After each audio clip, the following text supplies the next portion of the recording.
Welcome to the Engineering Emotions and Energy Podcast. I'm your host, Justin Wink. Got a fantastic show for you today.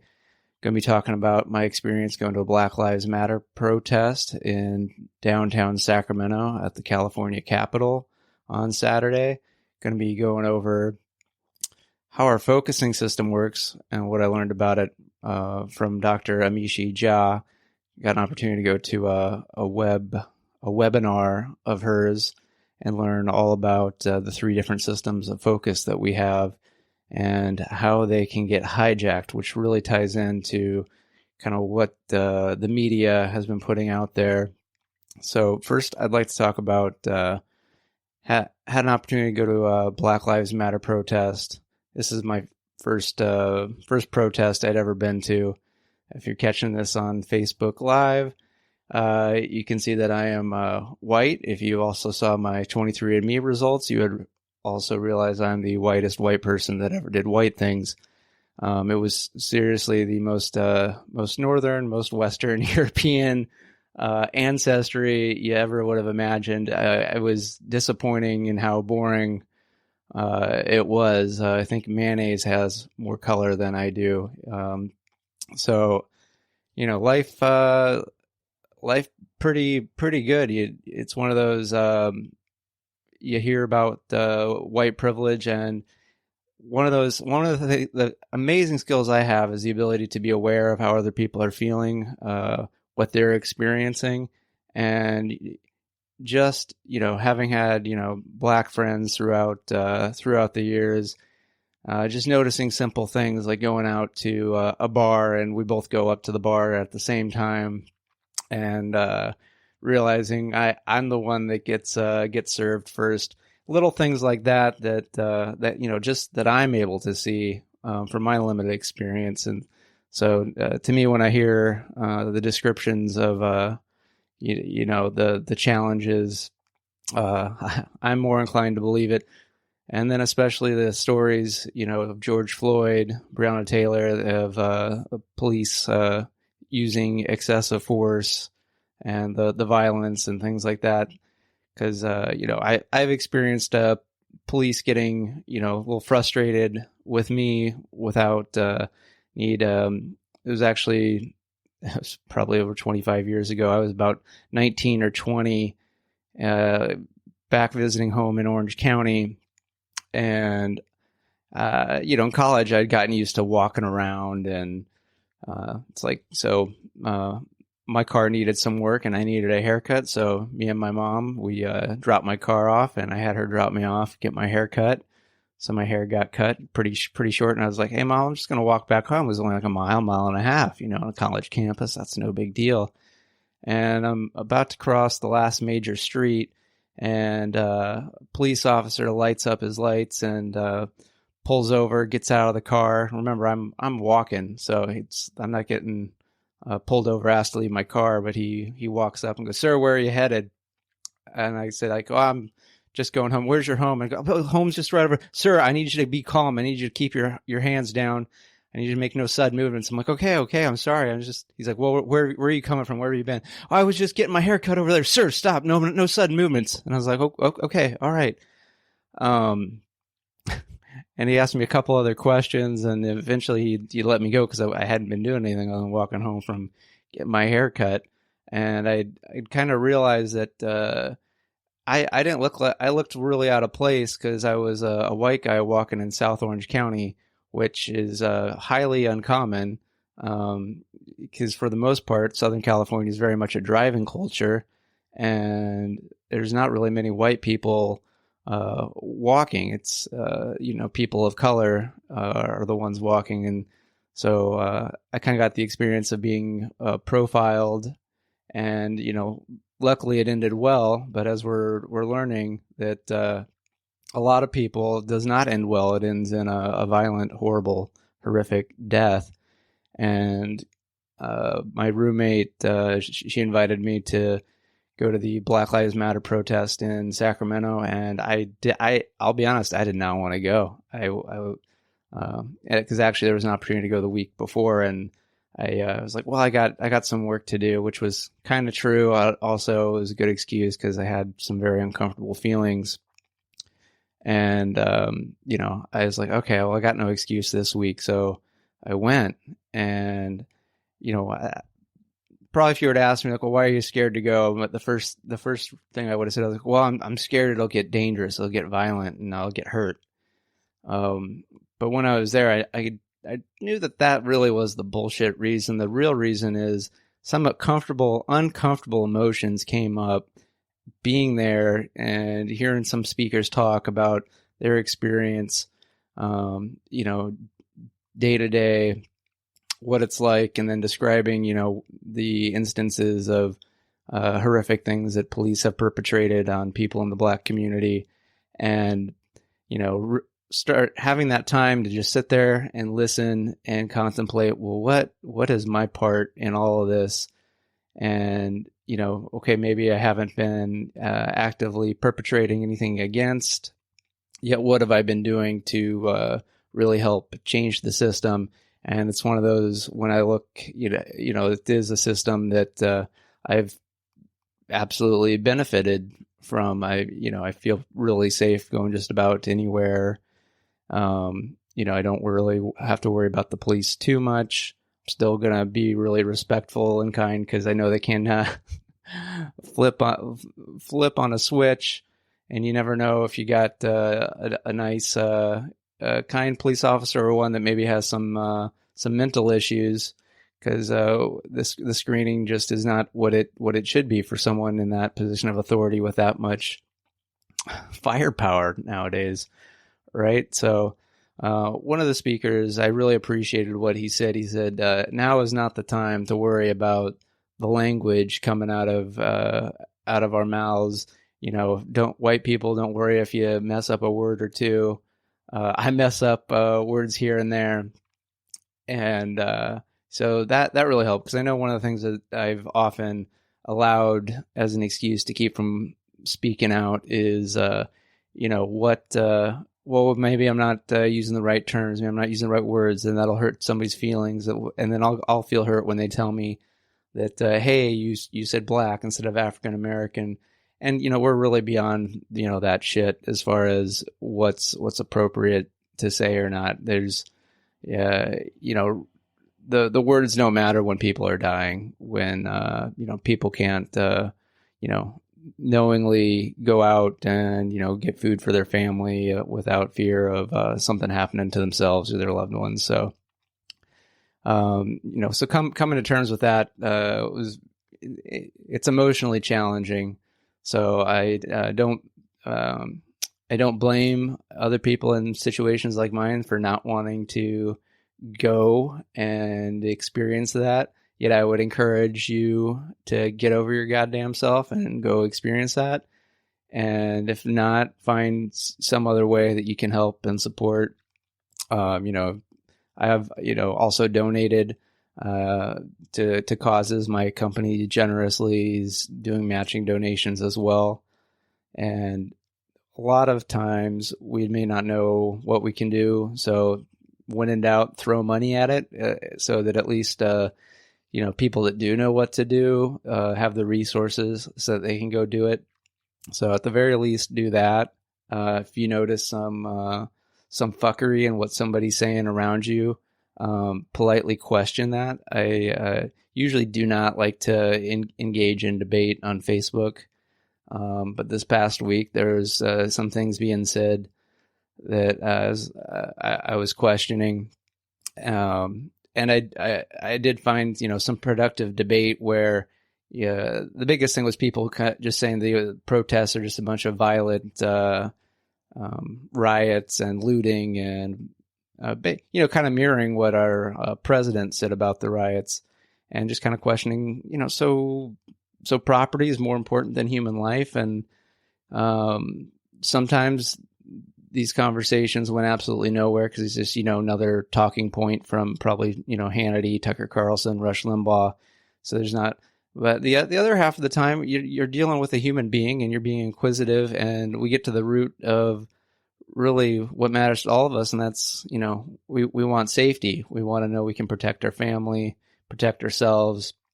And I find if we probably, all start from that place, we actually have 100% in common with the Black Lives Matter movement. To me, it's just, if we're being pragmatic, selfish, I was talking about my experience with the police, and so I sometimes have a little fear. And statistically, I am one of the least likely persons to come to a violent end at the hands of a police officer, yet I still have a little fear. So to me, if we can get to a point where Black people and all people of color feel safe and secure around all the police, then how great, am I going to feel? So just from a pragmatic, selfish standpoint, let's make this happen, right? I was talking to someone the other day and realizing that, with an engineering background, we argue over, how effective is this going to be? Is it going to be 99%, 99.9? The concept of how many nines of reliability do we want to get to with our products that we engineer? Yet when we talk about social equity, and the care of others, it's like just over 50% is good enough.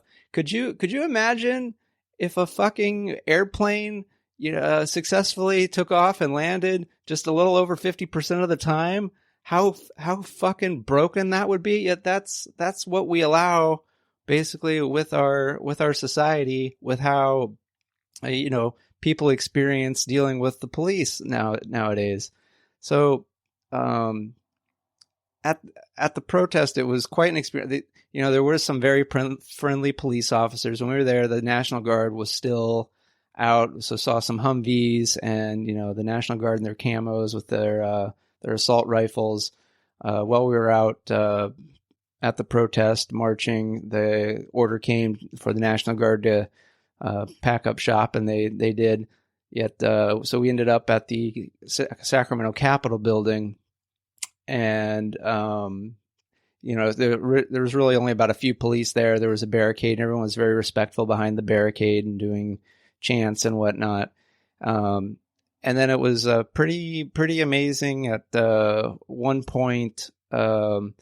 Even though the crowd didn't do anything different, wasn't surging towards the Capitol building past the barricades, a door opens and about 8 to 10 police in full riot gear step out, and it really is a the feeling is very odd to sort of be there and be with a group of people that are just expressing themselves, not wanting to do harm, not trying to do anything, and yet this aggressive show of force comes at you.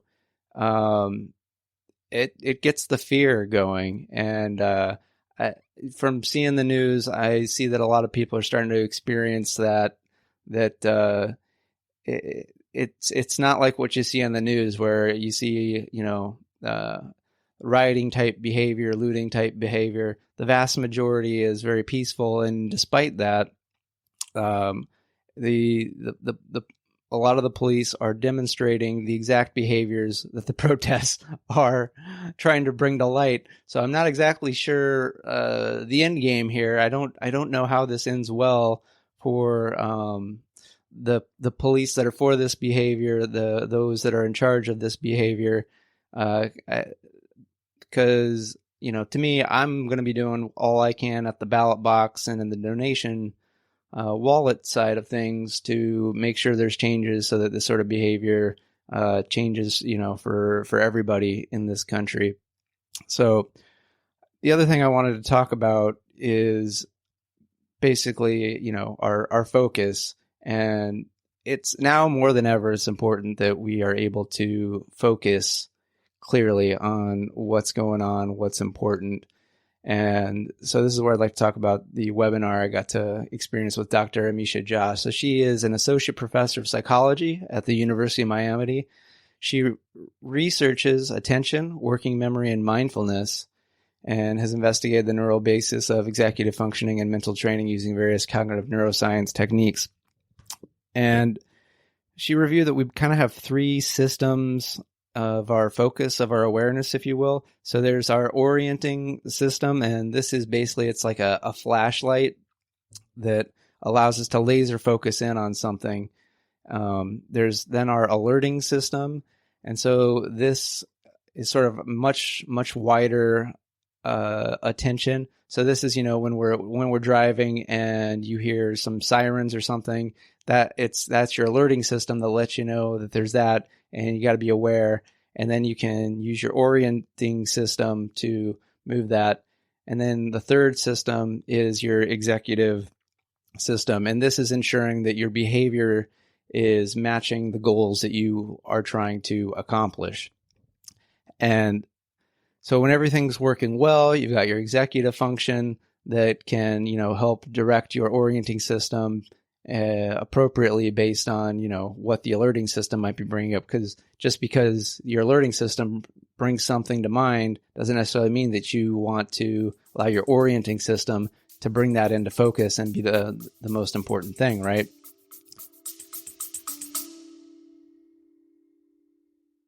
Feeling overwhelmed by the daily grind? Imagine if you could pause, reset, and truly connect with a calmer, more fulfilled you. It's not just a dream, it's absolutely possible. Hi, I'm Justin, and I invite you to discover the life-changing techniques in my book, Engineered to Love.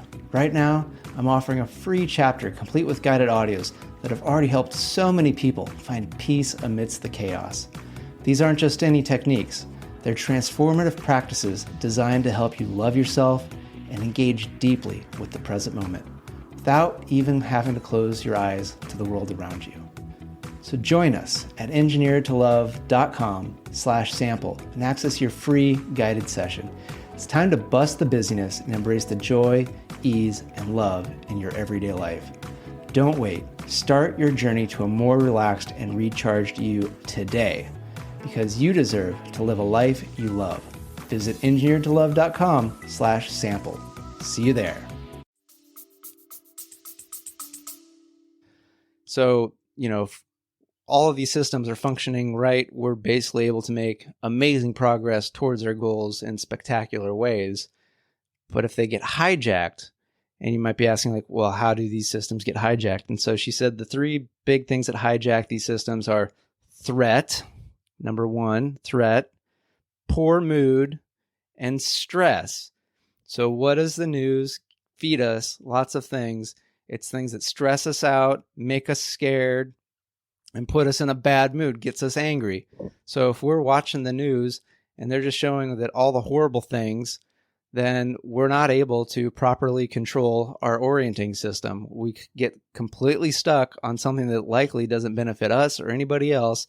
So these peaceful protests were the vast majority. I was out 15,000 people, and I saw no incident. All I saw was a lot of people, out caring, listening, trying to learn. There were people giving water bottles out, people giving snacks out, making sure people were cared for. It was really a very beautiful thing, and people being very aware of those around them, masks on, socially distancing. Yet I'm sure if somebody had thrown a brick, I did see some water bottles get thrown, and then quickly the crowd says, hey, knock that shit off. But I'm sure there's probably a video of those water bottles getting thrown. That's what's on the news.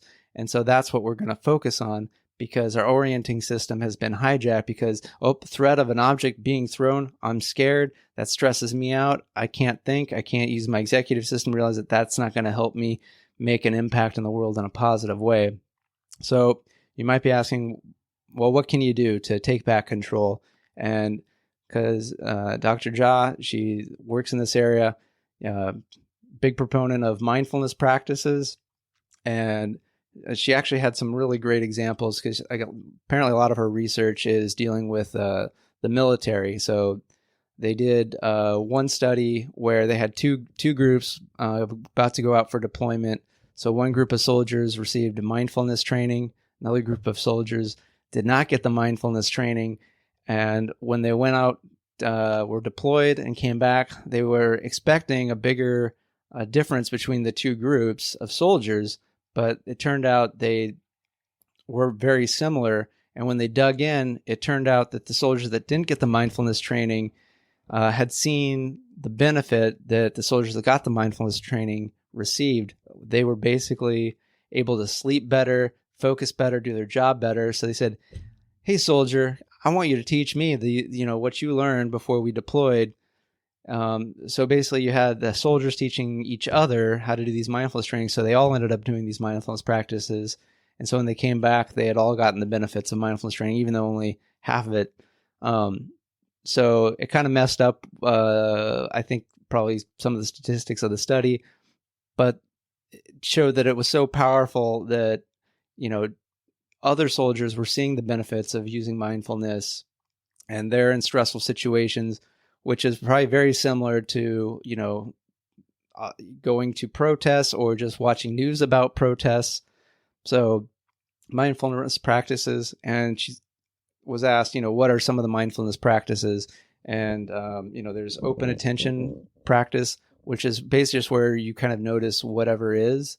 And the other is either doing body scan, so where either you're aware of your body or you're aware of your breath. And the Perfect Life meditation that I developed, it does both of those. So again, I'll make sure that the link is available so you can get a free version of that. So, I want to make sure that there's something where you can counteract basically your attention systems getting hijacked, because you need to be able to focus on what really matters. And a lot of what is being shared in the media, on social media, is all a distraction, utilizing fear, utilizing guilt. So you want to be aware of what's being done to you, so then you can counteract that, and so that you can decide what you want to do with your attention, because your attention is your most valuable asset, because where attention goes, energy flows, and you want your energy to go places that will benefit you. So that is why I've really big into the mindfulness, the meditation thing. Been working on, some new recordings to help out, but I definitely got something available. And really, it doesn't matter. Anything that you can find is great. Another really cool study that Dr. Jha explained that they did was, the question was, is there a big difference between learning from someone who's an expert in mindfulness meditation or someone who's more of a context expert? So again, this was done with soldiers. So they had a 25-year expert in teaching mindfulness, and then they had a military psychologist. So the military psychologist is the context expert, spent his entire career working with soldiers. So the question was, if they were both instructed to give trainings in the same technique, which one would be able to give it more effectively? So it turned out the meditation training expert was completely ineffective at providing this mindfulness training, where the military psychologist, who had really no experience training mindfulness practices or even practicing them himself, was able to, because he knew his audience, he was able to bring the technique to the people that needed to learn the technique, was much more effective in getting them to understand and utilize and benefit from the mindfulness technique, which to me, as someone who does not have 25 years of teaching mindfulness experience, although I've been meditating for 15 years, but I do have, 10 years working for a single tech company, and then I'd had my 6 years working on my Ph.D. before that, and then 5 years of undergrad. So I have a lot of experience in the space of working with tech workers and the area of technology. I'm like, oh, this is a fantastic study that these are the people that I'm going to be able to relate to and bring these fantastic techniques and all this knowledge to. So if you're ever like, hey, no, I only want to work with someone who has years and years of experience in meditation, like, that's great. When you're getting started, though, that might not be the easiest way for you. So it might be easier to find someone that's been where you are, and then they can bring that helping hand and take you along. as opposed to someone that may not be able to relate to your exact situation. Again, what kind of a lot of stuff, once you get going, then the 25-year expert probably going to be good. So not to say there's no value into someone who's dedicated a lifetime to, certain ways of teaching, certain ways of being. A lot of these things, it's the time and the place. And whenever we're getting into something new, change in the brain lights up very similar to torture. And so whatever we can do to dial that down a little bit and make it a little bit easier to get to changing means we can change more often. And if we can change ourselves, we can change our world, and we can make this a place where we all want to live together, where we can all get what we really want, which is we want safety, we want security, we want love, we want community, we want growth, we want fun. I mean, that's really what we all want. A lot of these other little things, if we put it in the context of the values that I just described, they kind of, we can probably debate them in a more loving, beautiful way and actually get to places where we agree instead of just starting from where we disagree. Because I really believe that we all have a lot more in common, and we really gotta, when another human being reaches out for help and says, "Hey, I'm having a hard time here. I need some help. I need help changing this." And if we're in the position that we can help, you got to do it. If not for the other person, for yourself. Because if you can't help that other person that clearly needs help and you have the ability, how are you ever going to be able to do that for yourself? How are you going to be able to help yourself when you know you need the help and you've got the ability to do it? So I'm going to encourage you, help the Black Lives Matter movement, help any reforms to make this world a better place. We got to come at it from love and growth and community. That's where we got to come at it from. The divisiveness needs to go away.